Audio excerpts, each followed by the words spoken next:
ಓಂ ಶಾಂತಿ. ಮುರಳಿಯ ದಿನಾಂಕ 18/3/2022. मीठे बच्चे, माया की फागी बड़ी ज़बरदस्त है, उससे खबरदार रहना है. फागी में या बादल में कभी भी मूंझना नहीं. ಮಧುರ ಮಕ್ಕಳೇ, ಮಾಯೆಯ ಮಂಜು ಬಹಳ ಜಬರ್ದಸ್ತ್ ಆಗಿದೆ. ಅದರಿಂದ ಬಹಳ ಎಚ್ಚರವಾಗಿ ಇರಬೇಕು. ಮಾಯೆಯ ಮೋಡಗಳಲ್ಲಿ ಸಿಲುಕಬಾರದು. प्रश्न: महावीर बच्चों ने कौन सा कर्तव्य किया है जिसका यादगार ಶಾಸ್ತ್ರೋं में है? ಮಹಾವೀರ ಮಕ್ಕಳು ಸಂಗಮ ಯುಗದಲ್ಲಿ ಯಾವ ಕರ್ತವ್ಯ ಮಾಡಿದ್ದಾರೆ, ಯಾವುದರ ಸ್ಮರಣೆ ಇನ್ನೂವರೆಗೂ ಶಾಸ್ತ್ರಗಳಲ್ಲಿ ಮಾಡ್ತಾ ಇದ್ದಾರೆ. ಶಾಸ್ತ್ರದಲ್ಲಿ ಆ ಒಂದು ಕರ್ತವ್ಯದ ನೆನಪಿನಾರ್ಥವಾಗಿ ಕಥೆಯನ್ನು ಬರೆದಿದ್ದಾರೆ. उत्तर: महावीर बच्चों ने मूर्छित को संजीवनी बूटी देकर सुरजीत किया. इसका यादगार शास्त्रों में भी दिखाते हैं. ಮಹಾವೀರ ಮಕ್ಕಳು ಮೂರ್ಛಿತ ಆದಂತಹ ಆತ್ಮರನ್ನು ಸಂಜೀವನಿ ಔಷಧಿ ಕೊಟ್ಟು ಮತ್ತು ಜಾಗೃತ ಮಾಡಿದರು ಎಂಬ ಕಥೆ ಶಾಸ್ತ್ರಗಳಲ್ಲಿ ಬರೆದಿದ್ದಾರೆ. तुम बच्चों को तरस पड़ना चाहिए जो सर्विस करते करते बाप से वर्षा लेते लेते किसी भी कारण से बाप का हाथ छोड़कर चले गए, उन्हें पत्र लिखकर सुरजीत करो. पत्र लिखो कि तुम्हें क्या हुआ जो तुमने पढ़ाई छोड़ दी, बदनसीब क्यों बने. गिरते हुए को बचाना चाहिए. ಬಾಬಾ ಹೇಳ್ತಾರೆ, ಯಾವ ಮಕ್ಕಳು ಸೇವೆ ಮಾಡ್ತಾ ಮಾಡ್ತಾ ಪುರುಷಾರ್ಥ ಮಾಡ್ತಾ ಮಾಡ್ತಾ ಆಸ್ತಿಯನ್ನು ಪಡಿತಾ ಪಡಿತಾ ಒಂದಿಲ್ಲ ಒಂದು ಕಾರಣದಿಂದ ತಂದೆಯ ಕೈ ಬಿಟ್ಟು ಹೋಗಿರ್ತಾರೆ, ಅವರ ಮೇಲೆ ನಿಮಗೆ ದಯೆ ಬರಬೇಕು. ಅವರಿಗೆ ಪತ್ರ ಬರೆದು ಪುನಃ ಜಾಗೃತ ಮಾಡಬೇಕು. ಪತ್ರ ಬರಿಬೇಕು, ನೀವು ಯಾಕೆ ಈ ಅಭ್ಯಾಸವನ್ನು ಓದೋದನ್ನು ಬಿಟ್ಟಿದ್ದೀರಿ, ಭಾಗ್ಯಶಾಲಿ ಆಗುವಂಥವರು ಯಾಕೆ ದುರ್ಭಾಗ್ಯಶಾಲಿಗಳು ಆಗ್ತಿದ್ದೀರಿ. ಹೀಗೆ ಪತ್ರ ಬರೆದು ಬೀಳುವಂಥವರನ್ನು ರಕ್ಷಣೆ ಮಾಡಬೇಕು. ಗೀತ್: ನಯನಹೀನ ಕೋ ರಾಹ ದಿಖಾओ ಪ್ರಭು. ನಯನಹೀನರಿಗೆ ದಾರಿ ತೋರಿಸು ಹೇ ಪ್ರಭು. ओम शांति. यह गीत बहुत कॉमन गाते हैं. हे भगवान, अंधों की लाठी बनो, क्योंकि भक्ति मार्ग में ठोकरें बहुत खाते परंतु बाप को नहीं पाते. आत्मा कहती, हे बाबा, मैं आपसे मिलने के लिए इस शरीर द्वारा बहुत ही ಭಟಕಿ. ನಯನಹೀನರಿಗೆ ಮಾರ್ಗ ತೋರಿಸು ಎಂಬ ಗೀತೆ ಕಾಮನ್ ಆಗಿದೆ. ಭಕ್ತರು ಭಗವಂತನನ್ನು ಕುರಿತು ಭಗವಂತನಿಗೆ ಕೇಳ್ತಾರೆ, ನಾವು ಅಜ್ಞಾನದ ಕುರುಡರು, ನೀನು ಕುರುಡರ ಊರುಗೋಲಾಗಿ ಬಂದು ನಮಗೆ ದಾರಿ ತೋರಿಸು ಅಂತ ಕೇಳ್ತಾರೆ. ಯಾಕೆ ಅಂದರೆ ಭಕ್ತಿ ಮಾರ್ಗದಲ್ಲಿ ಬಹಳ ಅಲ್ದಾಡ್ತಾ ಇದ್ದಾರೆ. ಅಲ್ಲಿ ತಂದೆ ಸಿಕ್ಕಿಲ್ಲ. ಆತ್ಮ ಹೇಳ್ತದೆ, ಬಾಬಾ, ನಾನು ಈ ದೇಹದ ಮೂಲಕ ಬಹಳಷ್ಟು ಅಲ್ದಿದ್ದೇನೆ, ಸುಸ್ತಾಗಿದ್ದೇನೆ.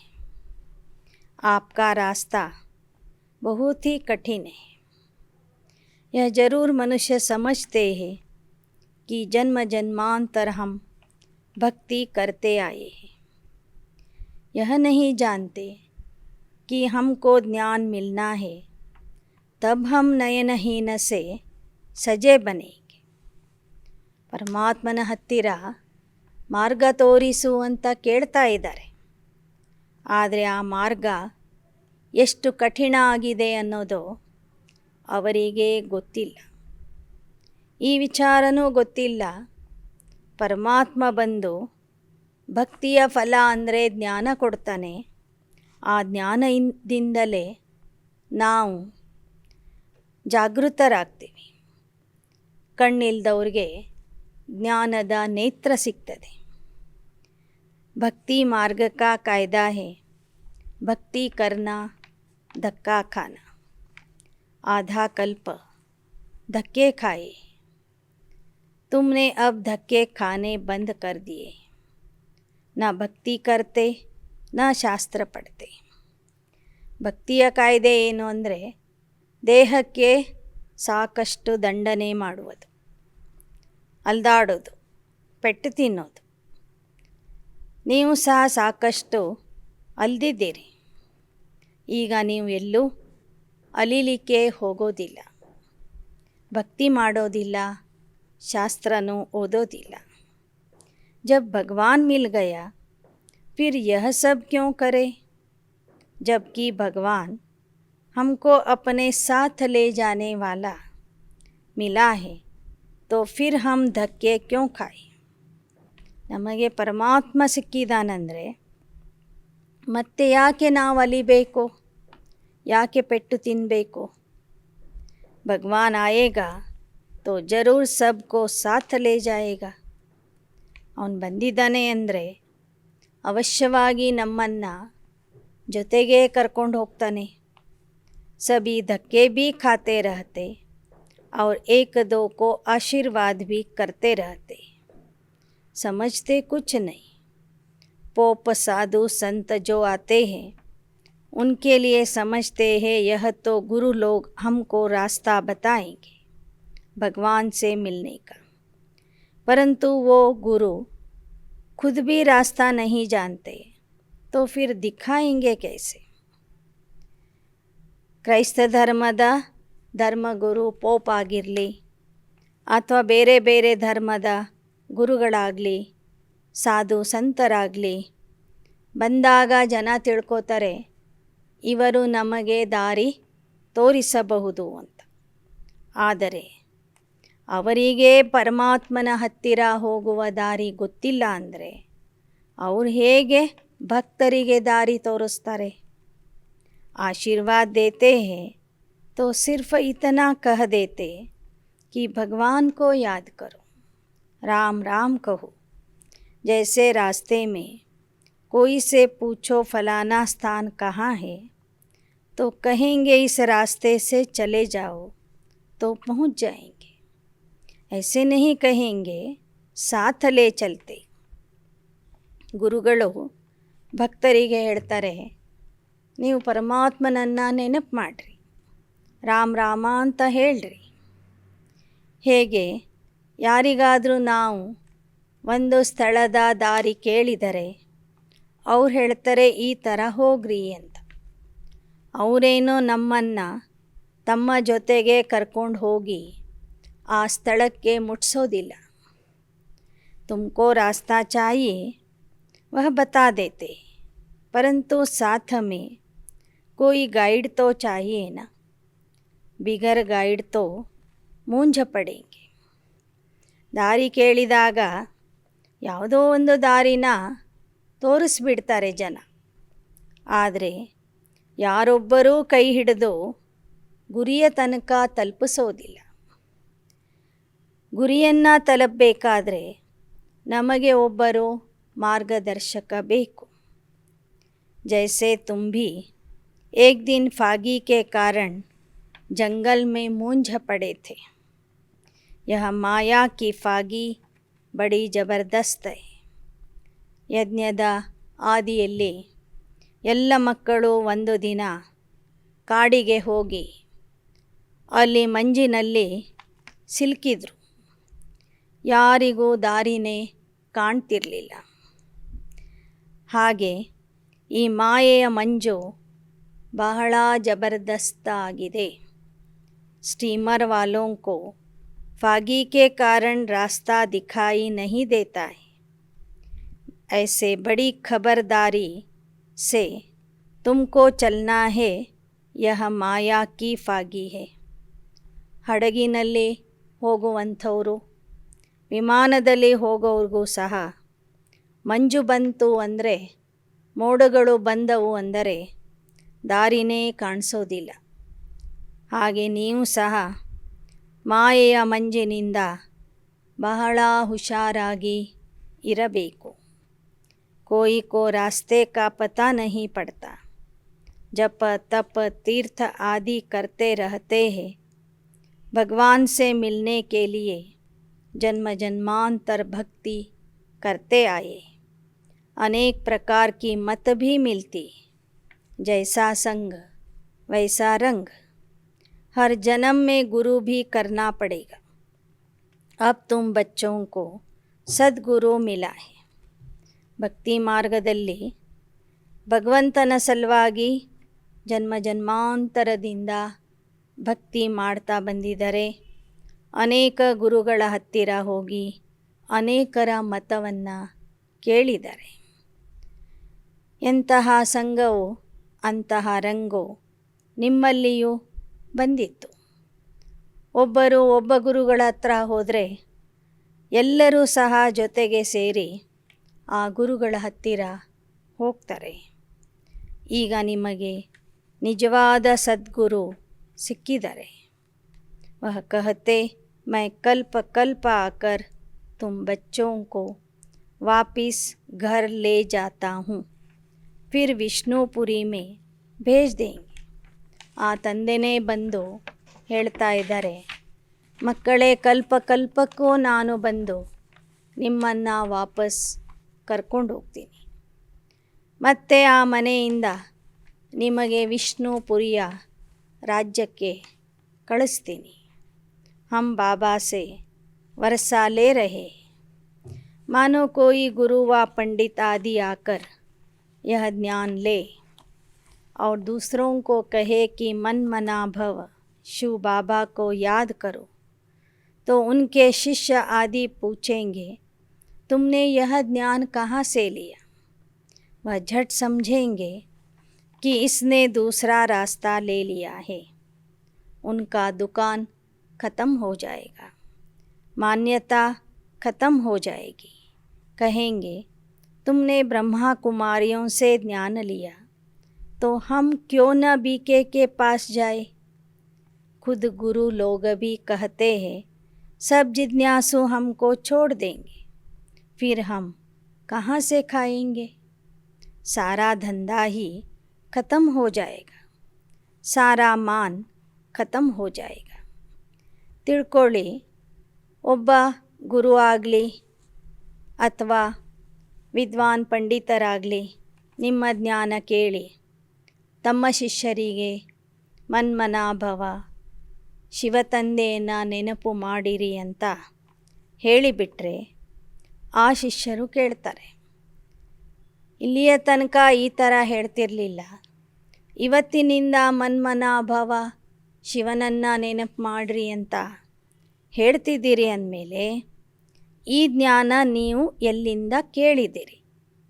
ಅವಶ್ಯವಾಗಿ ನೀವು ಬೇರೆ ದಾರಿಯನ್ನು ಹಿಡಿದಿದ್ದೀರಿ. ಆಗ ಅವರ ಅಂಗಡಿನೇ ಮುಚ್ಚಿ ಹೋಗ್ತದೆ. ಒಂದು ವೇಳೆ ಇವರು ಬ್ರಹ್ಮಕುಮಾರಿಯರಿಂದ ಆ ಜ್ಞಾನ ನಾನು ತಿಳ್ಕೊಂಡಿದ್ದೇನೆ ಅಂತ ಗುರುಗಳು ಏನಾದರೂ ಹೇಳಿಬಿಟ್ರೆ ಶಿಷ್ಯರು ಹೇಳ್ತಾರೆ, ಹಾಗಾದರೆ ನಾವು ನಿಮ್ಮ ಹತ್ತಿರ ಯಾಕೆ ಬರಬೇಕು? ನೇರವಾಗಿ ನಾವು ಬ್ರಹ್ಮಕುಮಾರಿ ಆಶ್ರಮಕ್ಕೆ ಹೋಗ್ತೀವಿ ಅಂತ. ಅದಕ್ಕಾಗಿ ಗುರುಗಳು, ಅನೇಕ ಗುರುಗಳು ಈ ಜ್ಞಾನವನ್ನು ತಿಳ್ಕೊಂಡ್ರೂ ಸಹ ತಮ್ಮ ಶಿಷ್ಯರ ಮುಂದೆ ಅವರು ಓಪನ್ನಾಗಿ ಇದನ್ನು ಹೇಳೋದಿಲ್ಲ. ಅವ್ರು ಕೇಳ್ತಾರೆ, ಒಂದು ವೇಳೆ ನಾನೇನಾದರೂ ಈಶ್ವರೀಯ ಜ್ಞಾನ ಹೇಳಿಬಿಟ್ಟರೆ ನನ್ನ ಎಲ್ಲ ಭಕ್ತರು ನನ್ನನ್ನು ಬಿಟ್ಟು ಹೋಗ್ತಾರೆ. ಆಗ ನಾನು ಹೇಗೆ ಊಟ ಮಾಡಬೇಕು, ಏನು ಊಟ ಮಾಡಬೇಕು? ನನ್ನ ಉದ್ಯೋಗ, ನನ್ನ ಕೆಲಸನೇ ನಿಂತು ಹೋಗ್ತದೆ. ನನ್ನ ಮಾನ ಮರ್ಯಾದೆ ಎಲ್ಲ ಹೋಗಿಬಿಡ್ತದೆ. ಅದಕ್ಕಾಗಿ ಆಂತರಿಕವಾಗಿ ಜ್ಞಾನ ಒಪ್ಕೊಂಡ್ರೂ ಸಹ ಯಾವ ಗುರುಗಳು ನೇರವಾಗಿ ಸಭೆಯ ಮುಂದೆ ಇದನ್ನು ಸತ್ಯ ಅಂತ ಹೇಳೋದಿಲ್ಲ. ತಮ್ಮ ಶಿಷ್ಯರಿಗೆ ಬ್ರಹ್ಮಕುಮಾರಿ ಆಶ್ರಮಕ್ಕೆ ಹೋಗಿರಿ ಅಂತಲೂ ಹೇಳೋದಿಲ್ಲ. क्योंकि यहाँ तो 7 रोज भट्टी में रख फिर सब कुछ कराना पड़ेगा. रोटी पकाओ, यह करो, जैसे सन्यासी लोग भी कराते, तो देह अभिमान टूट जाए तो फिर ऐसे का ठहरना बड़ा मुश्किल है. ಒಂದು ವೇಳೆ ಯಾರಾದರೂ ಸನ್ಯಾಸಿಗಳು ಜ್ಞಾನ ಕೇಳಿ ಇಲ್ಲಿಗೆ ಬಂದ್ರೂ ಸಹ ಅವರಿಗೂ ಬಾಬಾ ಒಂದೊಂದು ಕೆಲಸ ಕೊಡ್ತಾರೆ. ಇವತ್ತು ರೊಟ್ಟಿ ಮಾಡಿರಿ, ಇವತ್ತು ಅಡುಗೆ ಮಾಡಿರಿ, ಇವತ್ತು ಸ್ವಚ್ಛತೆ ಕೆಲಸ ಮಾಡಿರಿ ಅಂತ. ಯಾಕೆ ಅಂದರೆ ದೇಹ ಅಭಿಮಾನ ಹೋಗಬೇಕು. ಅದಕ್ಕಾಗಿ ಎಲ್ಲರಿಗೂ ಯಾವ ಥರ ಡ್ಯೂಟಿ ಕೊಡಲಾಗ್ತದೆ ಹಾಗೆ ಅವರಿಗೂ ಸಹ ಕೊಡಬೇಕಾಗ್ತದೆ. ಅದಕ್ಕಾಗಿ ಯಾವುದೇ ವಿದ್ವಾನರಾಗಲಿ, ಪಂಡಿತರಾಗಲಿ, ಗುರುಗಳಾಗಲಿ ಇಲ್ಲಿ ಬಂದು ನಮ್ಮ ಥರ ತಂದೆಯ ಮಕ್ಕಳಾಗಿ ಇರೋದಿಲ್ಲ. दूसरी बात, जो बाहर से आते हैं उनको पहले बाप का परिचय देना है. बाबा विश्व का रचयिता है. हमारी एम ऑब्जेक्ट है नर से नारायण बनना. ಯಾರೇ ಬರಲಿ ಮೊದಲು ಆ ತಂದೆಯ ಪರಿಚಯ ಕೊಡಬೇಕು. ಅವನೇ ವಿಶ್ವದ ರಚಯಿತ, ವಿಶ್ವದ ಶಿಕ್ಷಕ. ಇದು ಅವನ ಶಾಲೆ. ಈ ಶಾಲೆಯಲ್ಲಿ ಓದುವಂಥವರ ಮುಂದೆ ಒಂದು ಗುರಿ ಇದೆ. ನರನಿಂದ ನಾರಾಯಣ ಆಗುವ ಗುರಿ ಇದೆ. ತುಮಕೋ ಭಿ ದಾಖಿಲ್ ಹೋನಾ ಹೈ ತೋ 8 ರೋಜ್ ಆಕರ್ ಪಢನಾ ಹೋಗ. ನೀವು ಜನರಿಗೆ ಹೇಳಿ ನಿಮಗೂ ನಾರಾಯಣ ಪದವಿ ಬೇಕು ಅನ್ನೋದಾದರೆ ಈ ಶಾಲೆಗೆ ಬಂದು ಸೇರಿಕೊಳ್ಳಿ. ಮೊದಲು 8 ದಿನ ಕೋರ್ಸನ್ನು ತಿಳ್ಕೊಳ್ಳ್ರಿ, ನಂತರ ಅಭ್ಯಾಸ ಮಾಡಿರಿ. ಬಡಿ ಭಾರಿ ಮೆಹನತ್ ಹೈ.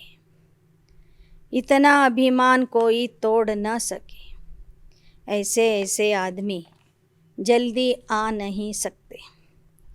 बाप समझाते हैं तुम भाई बहन हो, एक दो को समझा सकते हो. समझो कोई बच्चे हैं जो बहुत अच्छी सर्विस करते थे, बहुतों को समझाते थे. अब बाबा का हाथ छोड़ दिया है. अब यह तो तुम जानते हो कि शिव बाबा हमको पढ़ाते हैं ब्रह्मा द्वारा. डायरेक्ट तो नहीं पढ़ा सकते. ಬಾಬಾ ಹೇಳ್ತಾರೆ, ಜನರಿಗೆ ತಂದೆಯ ಪರಿಚಯ ಕೊಡಿ, ನಂತರ ತಿಳಿಸ್ರಿ ನಾವೆಲ್ಲರೂ ಬ್ರಹ್ಮನ ಮಕ್ಕಳು, ಸೋದರ ಸೋದರಿಯರು. ಈ ಥರ ನೀವು ಜನರಿಗೆ ಜ್ಞಾನ ತಿಳಿಸುವ ಸೇವೆ ಮಾಡಿರಿ. ಆದರೆ ಒಮ್ಮೊಮ್ಮೆ ಸೇವೆ ಮಾಡುವಂಥ ಮಕ್ಕಳು ತಂದೆಯ ಕೈ ಬಿಟ್ಟು ಹೋಗಿಬಿಡ್ತಾರೆ. ಬಾಬಾ कहते, मैं डायरेक्ट तो नहीं पढ़ा सकता, ब्रह्मा द्वारा स्थापना कराता हूँ, राजयोग सिखलाता हूँ. अगर कोई ने ब्रह्मा का हाथ छोड़ा तो गोया शिव का भी छोड़ा. ಶಿವಬಾಬಾ ಹೇಳ್ತಾರೆ, ನಾನು ನೇರವಾಗಿ ಓದಿಸೋದಿಲ್ಲ, ಬ್ರಹ್ಮನ ಮೂಲಕನೇ ಓದಿಸ್ತೀನಿ. ನೀವು ಬ್ರಹ್ಮನ ಮೇಲೆ ಸಿಟ್ಟಾಗಿ ಶಿವನ ಕೈ ಬಿಟ್ಟರೆ ನಿಮಗೆ ನುಕ್ಸಾನ ಆಗ್ತದೆ. ವಿಚಾರ ಕಿಯಾ ಜಾತಾ ಹೇ ಫಲಾನೇನೆ ಕ್ಯೋ ಚೋಡ. ಬ್ರಹ್ಮನ ಕೈ ಬಿಡೋದಂದ್ರೇ ಶಿವ ತಂದೆಯ ಕೈ ಬಿಡುವುದಾಗಿದೆ. ವಿಚಾರ ಮಾಡಿರಿ, ಯಾಕೆ ಇಂಥವರು ಜ್ಞಾನ ಬಿಟ್ಟು ಹೋಗಿದ್ದಾರೆ. ನಸೀಬ್ದಾರ್ ಬನ್ನೆ ಕೆ ಬದಲೆ बदनसीब क्यों बने हो? तुम रूठे किससे हो? बहनों से रूठे होंगे. तुम जो इतना वर्षा लेने वाले थे, फिर क्या हुआ? क्या सिखलाने वाले बाप ने तुमको कुछ कहा जो पढ़ाई छोड़ दी और बदनसीब बन गए? ಕೈ ಬಿಟ್ಟು ಹೋದವರಿಗೆ ನೀವು ಹೋಗಿ ಪ್ರಶ್ನೆ ಕೇಳಿ, ನಿಮಗೆ ಯಾರ ಮೇಲೆ ಸಿಟ್ಟು ಬಂದಿದೆ? ಭಾಗ್ಯಶಾಲಿ ಆಗುವುದರ ಬದಲಾಗಿ ಯಾಕೆ ನೀವು ದುರ್ಭಾಗ್ಯಶಾಲಿಗಳು ಆಗ್ತಾ ಇದ್ದೀರಿ, ಅದೃಷ್ಟಹೀನ ಆಗ್ತಾ ಇದ್ದೀರಿ? ನಿಮಗೆ ಟೀಚರ್ಸ್ಗಳ ಮೇಲೆ ಸಿಟ್ಟು ಬಂದಿರಬಹುದು, ಆದರೆ ನಿಮಗೆ ಓದಿಸುವವನು ಈ ದೇಹಧಾರಿ ಟೀಚರ್ಸ್ ಅಲ್ಲ. ನಿಮಗೆ ಶಿವ ಬಾಬಾ ಓದಿಸ್ತಾ ಇದ್ದಾರೆ. ಶಿವ ಬಾಬಾನೇ ನಿಮಗೆ ಆಸ್ತಿ ಕೊಡ್ತಾ ಇದ್ದಾರೆ. ಆದ್ದರಿಂದ ನೀವು ಈ ಅಭ್ಯಾಸವನ್ನು ಬಿಡಬೇಡಿ. ಬಾಬಾ भी पूछ सकते हैं, तुमने राजयोग सीखना क्यों छोड़ा?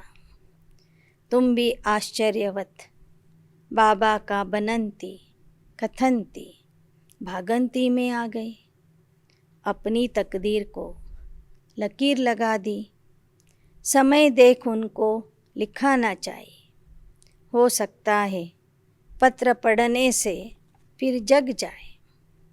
ಬ್ರಹ್ಮ ಬಾಬವರು ಕೇಳಬಹುದು ಮಕ್ಕಳೇ, ನೀವು ಆಶ್ಚರ್ಯದಿಂದ ಜ್ಞಾನ ಕೇಳಿ ಹೇಳಿ ಯಾಕೆ ಈಗ ಕೈ ಬಿಟ್ಟು ಹೋಗಿದ್ದೀರಿ? ನಿಮ್ಮ ಭಾಗ್ಯವನ್ನು ಯಾಕೆ ಕಳ್ಕೊಳ್ತಾ ಇದ್ದೀರಿ? ಹೀಗೆ ಸಮಯ ನೋಡಿ ಬಾಬಾ ಮಕ್ಕಳಿಂದನೇ ಪತ್ರ ಬರೆಸಿಸ್ತಿದ್ರು.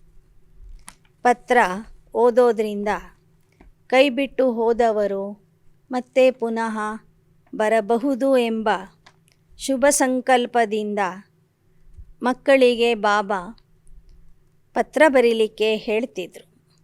ಗಿರ್ತೆ ಹುಯೇ ಕೋ ಬಚಾನಾ ಹೋತಾ ಹೈ, डूबने से किसको बचाया जाता है तो ऑफरिन देते हैं. यह भी डूबने से बचाना है. ನಿಶ್ಚಯ ಬುದ್ಧಿ ಮಕ್ಕಳಿಗೆ, ಸೇವಾಧಾರಿ ಮಕ್ಕಳಿಗೆ ಬಾಬಾ ಹೇಳ್ತಾರೆ, ಬಿಟ್ಟು ಹೋದವ್ರಿಗೆ ನೀವು ಪತ್ರ ಬರೀರಿ, ಮುಳುಗುವಂಥವ್ರನ್ನ ಮತ್ತೆ ಮೇಲಕ್ಕೆ ಎತ್ತಿರಿ. ಜ್ಞಾನ ಕಿ ಹಿ ಬಾತೆ ಲಿಖನಾ ಚಾಹಿಯೆ. तुमने खिवैया का हाथ छोड़ा है तो डूब मरेंगे. ಪತ್ರದಲ್ಲಿ ಬರಿಬೇಕು, ನೀವು ಅಂಬಿಗನ ಕೈಯನ್ನು ಬಿಟ್ಟಿದ್ದೀರಿ ಅಂದರೆ ಇವತ್ತಿಲ್ಲ ನಾಳೆ ನೀವು ಮುಳುಗ್ತೀರಿ. तारू लोग अपनी जान जोखिम में रख दूसरों को बचाते हैं. कोई पूरा तारू नहीं होता तो खुद भी गुम हो जाता है. तुम भी कोई को डूबता हुआ देखते हो तो 10-20 चिट्ठियाँ लिखो. यह कोई इन्सल्ट नहीं. ಹೇಗೆ ಒಳ್ಳೆ ರೀತಿಯಿಂದ ಈಜುವಂಥವರು ಮುಳುಗುವಂಥವ್ರನ್ನ ಮೇಲಕ್ಕೆ ಎತ್ತುತ್ತಾರೆ. ಕೆಲವೊಮ್ಮೆ ಈಜಲಿಕ್ಕೆ ಬರದೇ ಇರೋರು ಮುಳುಗಿದವರನ್ನು ಎತ್ತಲಿಕ್ಕೆ ಹೋಗಿ ತಾವು ಮುಳುಗಿಬಿಡ್ತಾರೆ. ಆದರೆ ನೀವು ಒಳ್ಳೆ ಈಜುಗಾರ ಆಗಿ ಮುಳುಗುವಂಥವ್ರನ್ನ ಮೇಲಕ್ಕೆ ಎತ್ತುವಂತಹ ಕೆಲಸ ಮಾಡಿರಿ.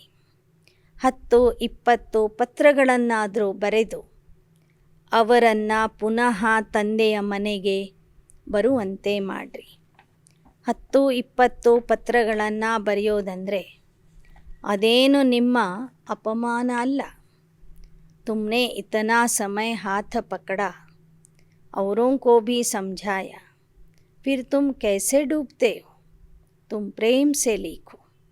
बहन जी, तुम तो राजयोग सीख पार जाने वाली थी, अब तुम डूब रही हो. ಬಾಬಾ ಹೇಳ್ತಾರೆ, ನೀವು ಪ್ರೀತಿಯಿಂದ ಪತ್ರ ಬರೀರಿ.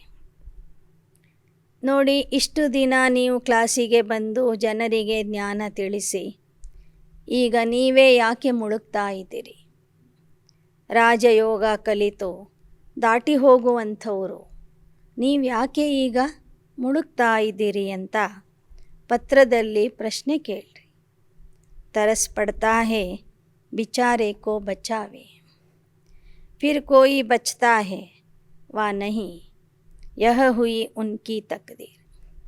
ಮಕ್ಕಳು, ನೀವು ಬಿಟ್ಟು ಹೋದವರ ಮೇಲೆ ದಯೆ ತೋರಿಸಿ ಪತ್ರ ಬರೆದು ಅವರನ್ನು ಕರಿಬೇಕು. ಒಂದು ವೇಳೆ ಅವರು ಬಂದಿಲ್ಲ ಅಂದರೆ ಅವರ ಅದೃಷ್ಟದಲ್ಲಿ ಒಳ್ಳೆ ಪದವಿ ಇಲ್ಲ ಅಂತ ತಿಳ್ಕೋಬೇಕು.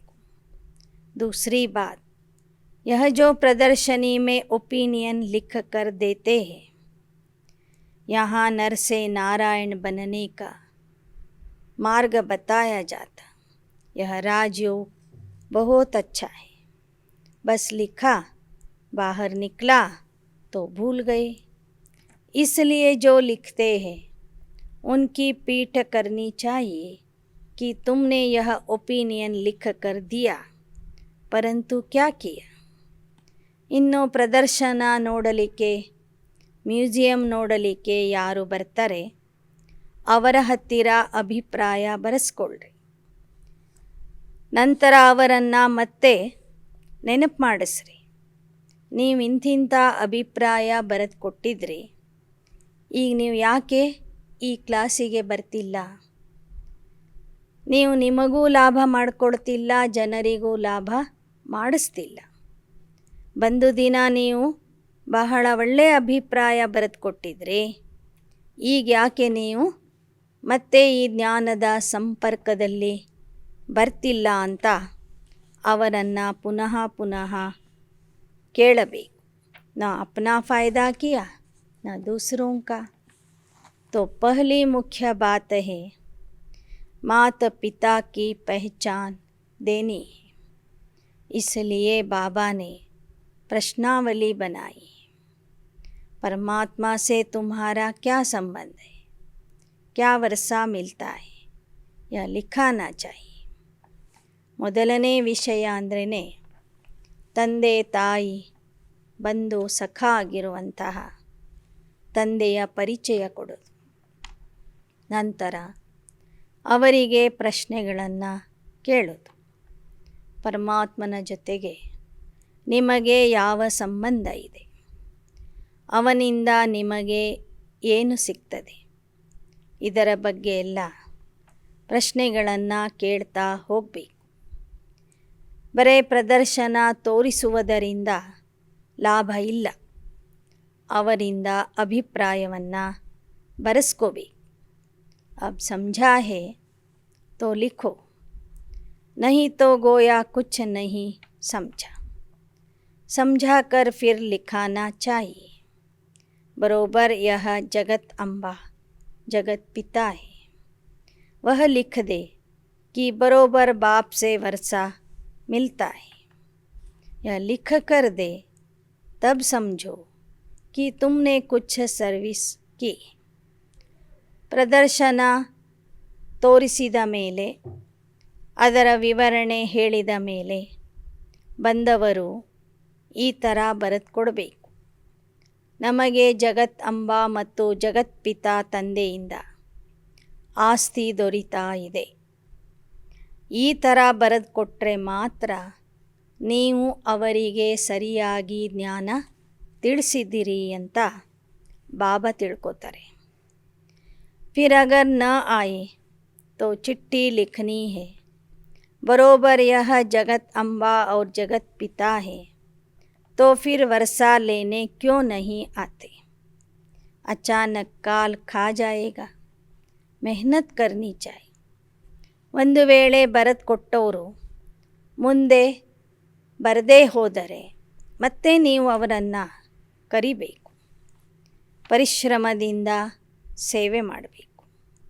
उसमें मुश्किल कोई 2-4 निकले तो फ़ायदा क्या हुआ.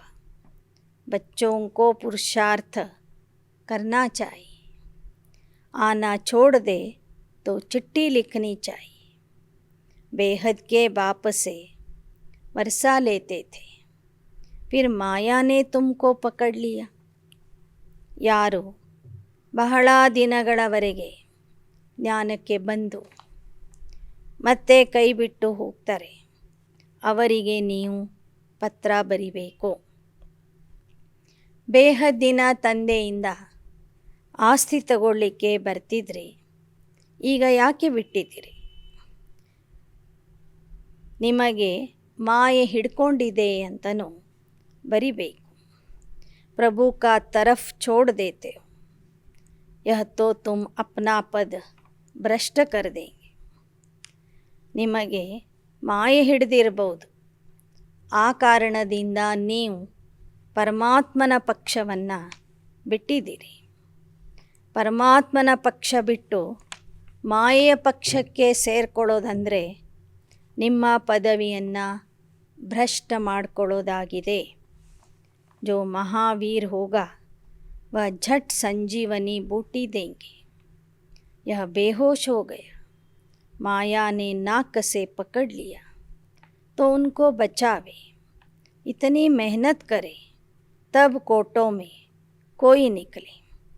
ಬಾಬಾ ಹೇಳ್ತಾರೆ, ತಕ್ಷಣ ನೀವು ಮಹಾವೀರ ಹನುಮಂತನ ಸಮಾನ ಕೈ ಬಿಟ್ಟು ಹೋದವರ ಹತ್ತಿರ ಹೋಗಿ ಕಷ್ಟಪಟ್ಟು ಮತ್ತೆ ಅವರನ್ನು ಕರಿಬೇಕು.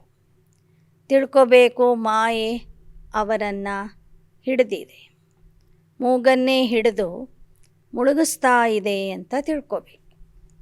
ಜಾಂಚ್ ಕರ್ನಿ ಪಡೆ कि यह सैपलिंग कैसा है. बच्चियाँ लिखती है, हमारा गला घुट गया, परंतु तुम जास्ती बातों में जाओ ही नहीं. पहले मुख्य बात समझाकर लिखाओ, फिर और बात. ಮಕ್ಕಳು ಬರೀತಾರೆ, ಬಾಬಾ ಜ್ಞಾನ ಹೇಳಿ ಹೇಳಿ ನಮ್ಮ ಗಂಟಲು ಒಣಗಿದೆ ಅಂತ, ಧ್ವನಿನೇ ಬಿದ್ದೋಗಿದೆ ಅಂತ. ಬಾಬಾ ಹೇಳ್ತಾರೆ, ನೀವು ಜಾಸ್ತಿ ಮಾತಾಡಬೇಡ್ರಿ, ಸಂಕ್ಷಿಪ್ತವಾಗಿ ಜ್ಞಾನ ತಿಳಿಸ್ರಿ, ಮುಖ್ಯವಾದ ವಿಚಾರ ತಿಳಿಸ್ರಿ.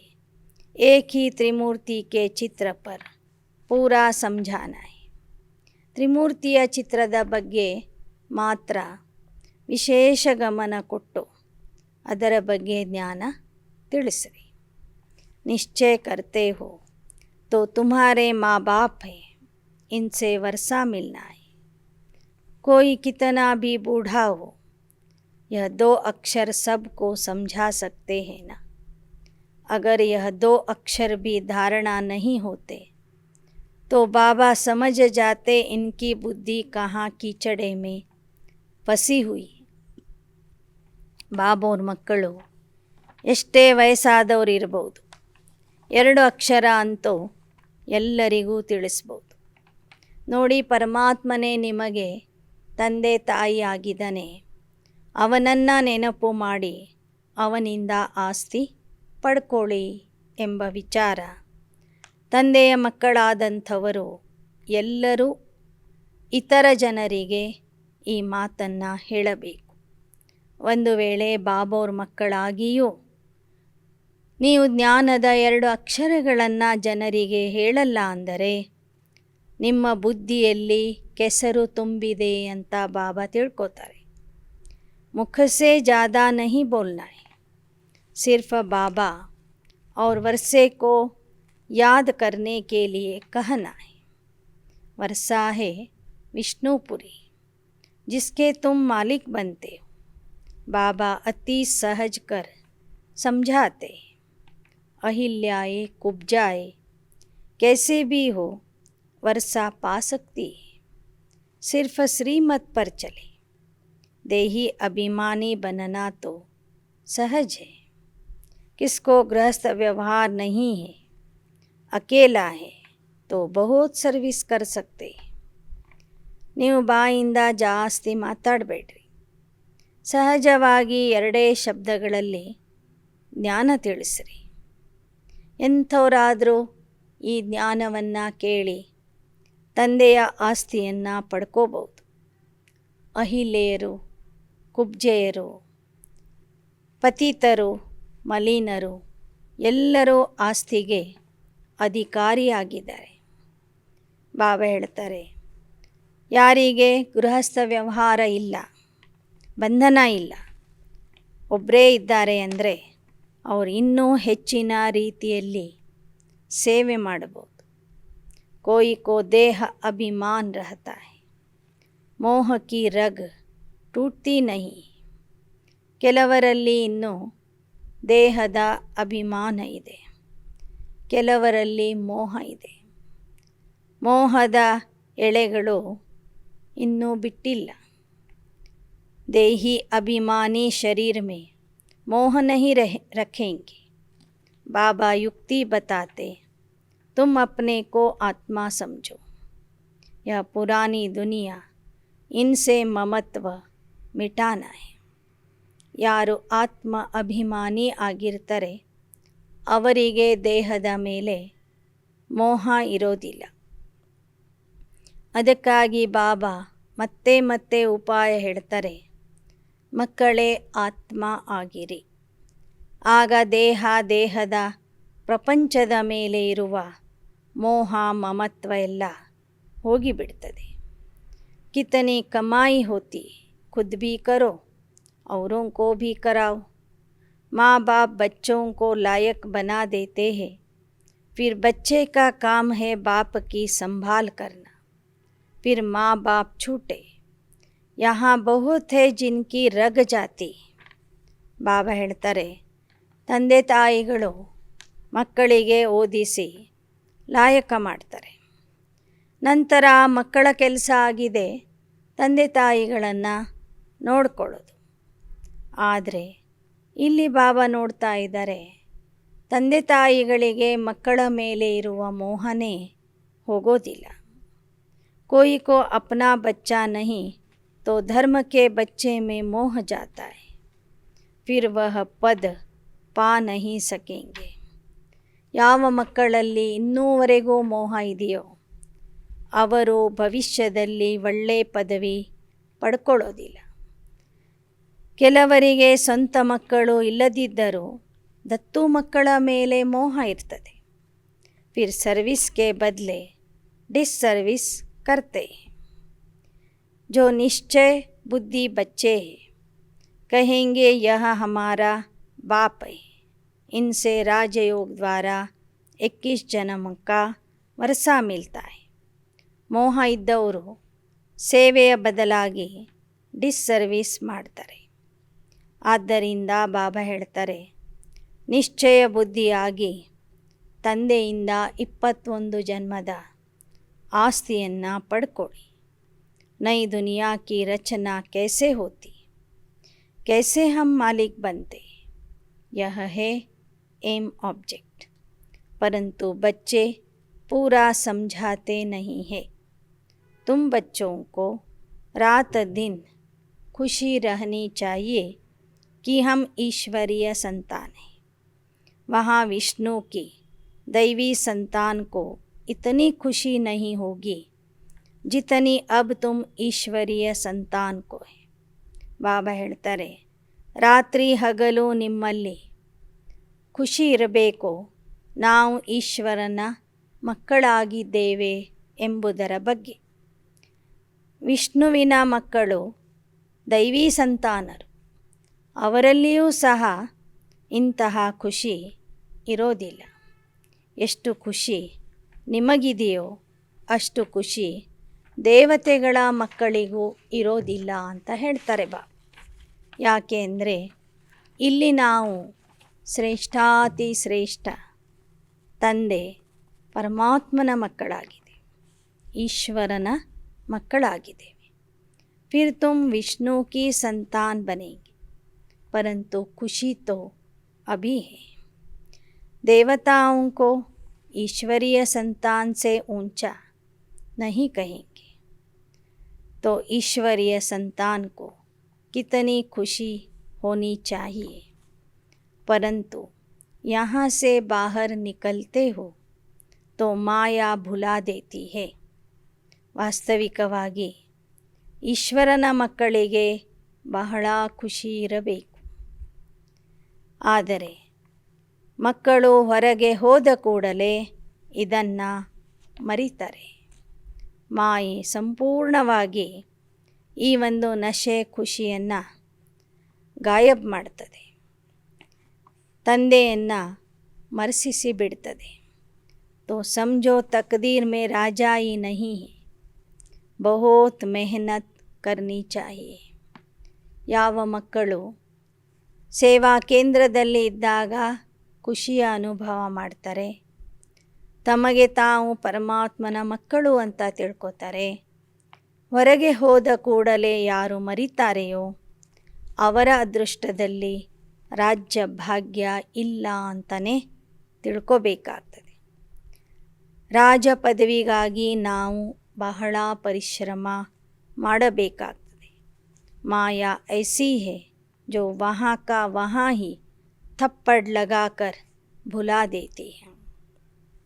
ಮಕ್ಕಳು ಎಷ್ಟೇ ಪ್ರಯತ್ನ ಮಾಡಿದ್ರೂ ಮಾಯೆ ಜೋರಾಗಿ ಒಂದು ಏಟಾಗ್ತದೆ, ಕಪಾಳಕ್ಕೆ ಬಾರಿಸಿ ಬಿಡ್ತದೆ ಮತ್ತು ಮಕ್ಕಳನ್ನು ತಂದೆಯಿಂದ ದೂರ ಮಾಡ್ತದೆ, ತಂದೆಗೆ ಮರೆಯುವಂತೆ ಮಾಡಿಬಿಡ್ತದೆ। ಅಚ್ಚ मीठे मीठे सिकीलदे बच्चों प्रति मात पिता बाप दादा का याद प्यार और गुड मॉर्निंग। रूहानी बाप की रूहानी बच्चों को नमस्ते, रूहानी बच्चों की रूहानी बाप दादा को याद प्यार गुड मॉर्निंग और नमस्ते नमस्ते नमस्ते। ಧಾರಣೆಗಾಗಿ ಮುಖ್ಯಾಂಶಗಳು। मोह की सब रगे तोड़ इस पुरानी देह और दुनिया से ममत्व निकाल सर्विस में लग जाना है। बाप और वर्षे को याद कर कमाई जमा करनी है। ಮೋಹದ ಎಲ್ಲ ದಾರಗಳನ್ನು ಕತ್ತರಿಸಿ ಹಳೆ ದೇಹ ಹಳೆ ಪ್ರಪಂಚದಿಂದ ಮಮತ್ವವನ್ನು ತೆಗೆದು ಸೇವೆಯಲ್ಲಿ ತೊಡಗಬೇಕು। ತಂದೆ ಮತ್ತು ಆಸ್ತಿಯ ನೆನಪಿನಿಂದ ಭವಿಷ್ಯದ ಪ್ರಾಪ್ತಿ ಜಮಾ ಮಾಡಿಕೊಳ್ಳಬೇಕು। ಎರಡನೇ, अच्छा तैरने वाला बन सबको पार लगाने की सेवा करनी है। श्रीमत पर चलना है, बुद्धि कीचड़े में नहीं लगानी। ಒಳ್ಳೆ ಈಜುವಂಥವರಾಗಿ ಅನೇಕರನ್ನು ಕೆಸರಿನಿಂದ ದಾಟಿಸುವ ಸೇವೆ ಮಾಡಬೇಕು, ಶ್ರೀಮತದಂತೆ ನಡೆಯಬೇಕು। ಬುದ್ಧಿ ಯಾವುದೇ ಕೆಸರಿನಲ್ಲಿ ಸಿಲುಕಬಾರದು। वरदान, सर्वशक्तियों को अपने अधिकार में रख सहज सफलता प्राप्त करने वाले मास्टर सर्वशक्तिमान भव। ಸರ್ವಶಕ್ತಿಗಳನ್ನು ತಮ್ಮ ಅಧೀನದಲ್ಲಿ ಇಟ್ಟುಕೊಂಡು ಅದರ ಮೇಲೆ ಅಧಿಕಾರಿಯಾಗಿ ಸಹಜ ಸಫಲತೆಯನ್ನು ಪ್ರಾಪ್ತಿ ಮಾಡಿಕೊಳ್ಳುವಂತಹ ಮಾಸ್ಟರ್ ಸರ್ವಶಕ್ತಿವಾನ್ ಆಗಿರಿ। जितना मास्टर सर्वशक्तिमान की सीट पर सेट होंगे उतना ये सर्वशक्तियाँ ऑर्डर में रहेगी। ಎಷ್ಟೆಷ್ಟು ನೀವು ಮಾಸ್ಟರ್ ಸರ್ವಶಕ್ತಿವಾನ್ ಸ್ಥಿತಿಯಲ್ಲಿ ಸೆಟ್ ಆಗ್ತೀರಿ, ಅಷ್ಟೇ ಆ ಎಲ್ಲ ಶಕ್ತಿಗಳು ನಿಮ್ಮ ಆದೇಶದ ಪ್ರಕಾರ ಕೆಲಸ ಮಾಡ್ತವೆ। ಜೈಸೆ स्थूल कर्म इंद्रियाँ जिस समय जैसा ऑर्डर करते हो वैसे ऑर्डर से चलती है। ऐसे सूक्ष्म शक्तियाँ भी ಆರ್ಡರ್ ಪರ್ ಚಲನೆ ವಾಲಿ ಹೋ. ಹೇಗೆ ಸ್ಥೂಲ ಕರ್ಮ ಇಂದ್ರಿಯಗಳಿಗೆ ಯಾವ ಆದೇಶ ಕೊಡ್ತೀರಿ, ಅದೇ ಥರ ಆ ಕರ್ಮ ಇಂದ್ರಿಯಗಳು ಕೆಲಸ ಮಾಡ್ತವೆ. ಹಾಗೆ ಸೂಕ್ಷ್ಮ ಶಕ್ತಿಗಳಾದಂತಹ ಮನಸ್ಸು, ಬುದ್ಧಿ, ಸಂಸ್ಕಾರವೂ ಸಹ ನಿಮ್ಮ ಆದೇಶದ ಪ್ರಕಾರ ಕೆಲಸ ಮಾಡಬೇಕು.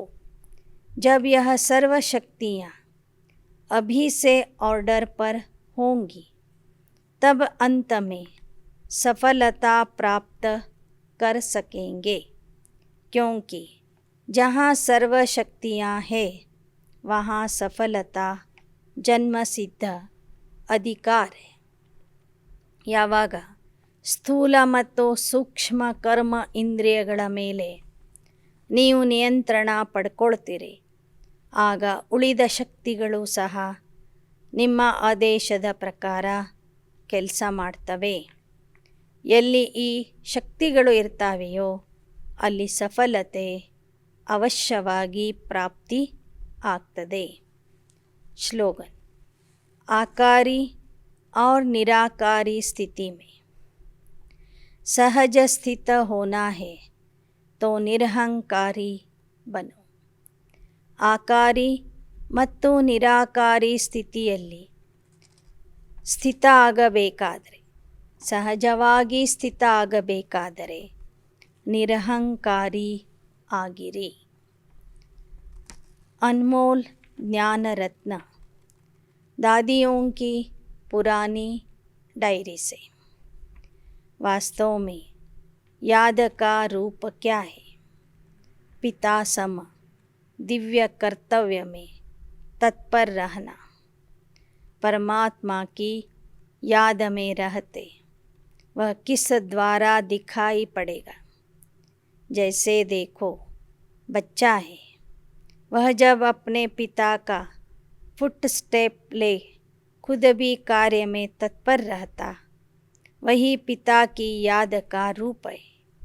क्योंकि पिता अपने बच्चों को फरमान वरदार देख बहुत हर्षित होता है कि यह मेरा बच्चा बिल्कुल सुपात्र है, जो मेरे सिवाय मेरे घर की परवरिश करता है. ಹೇಗೆ ಲೌಕಿಕದ ಮಕ್ಕಳು ತಂದೆಯ ಸಮಾನ ಕರ್ತವ್ಯಗಳನ್ನು ಮಾಡಿದಾಗ, ತಂದೆ ಇಲ್ಲದಾಗ ಮನೆತನದ ಜವಾಬ್ದಾರಿಯನ್ನು ಯಾರು ಸಂಪೂರ್ಣವಾಗಿ ನೋಡ್ಕೊಳ್ತಾರೆ ಅಂಥ ಮಕ್ಕಳಿಗೆ ಸುಪಾತ್ರರು, ಸುಪುತ್ರರು ಅಂತ ಹೇಳಲಾಗ್ತದೆ.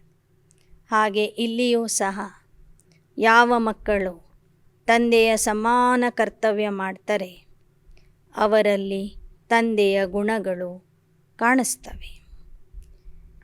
वैसे भी जो दैवी वत्स अपने दैवी माता पिता समान दिव्य कर्तव्य करने में तत्पर है, वही याद का ओरिजिनल रूप है. जिस स्वरूप में माता पिता स्थित रहते उसी स्वस्वरूप में बालक भी स्थित रहने से दोनों की तार आकर कनेक्ट होती और पिता के पास शीघ्र ही जाए ಪਹੁಂಚುತ್ತೆ. ಯಾವ ಮಕ್ಕಳು ತಂದೆ ತಾಯಿಯ ಸಮಾನ ಕರ್ತವ್ಯವನ್ನು ಮಾಡ್ತಾರೆ ಅವರ ಯೋಗ ಪರಮಾತ್ಮನ ಜೊತೆಗೆ ನೇರವಾಗಿ ಜೋಡಣೆ ಆಗ್ತದೆ. ತಂದೆಯ ಸ್ವರೂಪದಲ್ಲಿ ಯಾರು ತಾವು ಬಾಲಕ ಆಗಿ ಸ್ಥಿತ ಆಗ್ತಾರೆ ಅವರ ಬುದ್ಧಿಯ ತಂತಿ ನೇರವಾಗಿ ಪರಮಾತ್ಮನ ಜೊತೆಗೆ ಕನೆಕ್ಟ್ ಆಗ್ತದೆ, जोड़िसल्पड़तदे. पिता भी कहता ऐसे वत्स मेरे से मिले ही पड़े, अर्थात वह साक्षात मेरा ही स्वरूप है. इस रीति अंतर्मुखता में रह साइलेंस से परमात्मा को भी समीप खींच लेते. ಬಾಬಾ ಹೇಳ್ತಾರೆ, ಸುಪಾತ್ರ ಮಕ್ಕಳು, ಸುಪುತ್ರ ಮಕ್ಕಳು ಸದಾ ನನ್ನ ಜೊತೆಗೇ ಇರ್ತಾರೆ. ಅವರು ಸಾಕ್ಷಾತ್ ನನ್ನ ಸ್ವರೂಪ ಆಗಿರ್ತಾರೆ. ಅವರಲ್ಲಿ ಅಂತರ್ಮುಖತೆ ಮತ್ತು ಶಾಂತಿಯ ಶಕ್ತಿ ಇರ್ತದೆ. ಆ ಶಕ್ತಿಯಿಂದ ಅವರು ಪರಮಾತ್ಮನಿಗೂ ಸಹ ತಮ್ಮ ಹತ್ತಿರ ಎಳ್ಕೋತಾರೆ. ಅಚ್ಚ. ಓಂ ಶಾಂತಿ. ಓಂ ಶಾಂತಿ.